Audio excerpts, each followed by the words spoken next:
Les gars, c'est le débat du jour. Qui est le plus fort entre Samuel Eto'o et Thierry Henry?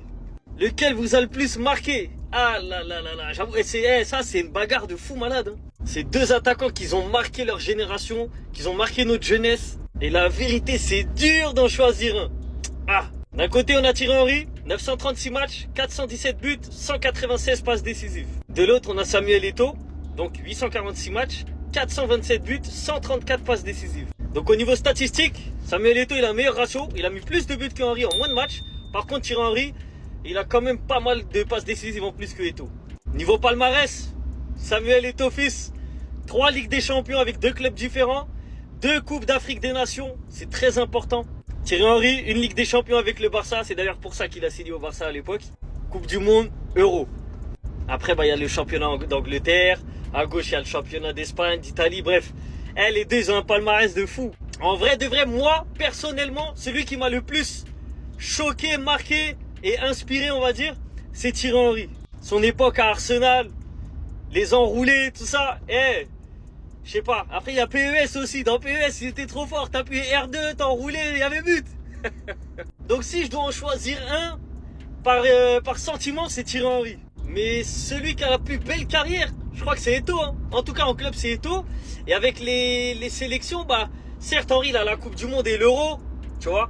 Mais après, la Coupe du Monde, c'était pas la grosse tête de l'équipe. C'était même pas une grosse tête, il était jeune. Donc, on va dire, il a 1 euro et l'autre, il a 2 cannes. Et c'est pas négligeable. Bref, moi, je sais pas. Vas-y, je choisis Henry, mais vas-y. Vous choisissez qui, vous? Eto'o ou Henry? Alors oui, aujourd'hui, c'est l'anniversaire d'un des meilleurs couleurs de l'histoire, d'un des meilleurs Catalans du 21e siècle, Pablo Gavira, les frères, sur son anniversaire. Pour l'instant, restez là, on va voir quelques joueurs qui lui ont souhaité joyeux anniversaire, parce que c'est un crack. On oublie beaucoup de choses. Hein. Ouais, franchement, on oublie beaucoup de choses, parce que Gavi, les frères, c'est le Golden Boy de l'année 2022. Franchement, quand il a éclos, il avait quoi, 16-17 ans. Aujourd'hui, il en a 21. On pense que les frères, il a 40 ans. Mais Gavi, quelle couleur. Donc, c'était le compte du Ballon d'Or. Par la suite, Aymeric Laporte qui lui a souhaité joyeux anniversaire. Dani Olmo qui lui a souhaité joyeux anniversaire. Rooney Bardi le nouveau qui a souhaité Happy Birthday.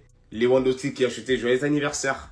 On a le supposé Ballon d'Or qui lui a souhaité joyeux anniversaire. On a l'équipe d'Espagne, la Roja, qui lui a souhaité joyeux anniversaire. Marcus Rashford aussi qui lui a souhaité joyeux anniversaire. Rafinha Diaspeloli. Joao Cancelo, les frères. Regardez Joao Cancelo, il a envie de revenir. Monsieur Araujo. Surtout le crack Lamine Yamal. Donc n'oubliez pas les frères, n'oubliez pas la Liga aussi, qui est Gavi. Et la saison qui va nous pondre. Soyez prêts. La saison n'a même pas encore commencé que les voisins ils sont déjà en train de chercher des excuses. Non les gars, c'est pas sérieux. Loin de moi l'idée de créer de la fitna. Hein. Mais les gars, c'est pas sérieux. Real Madrid TV, lors de la première diffusion de la saison 2025-2026, hier, la Liga est truquée. Nous ne battons pas seulement contre nos rivaux, nous luttons contre un système.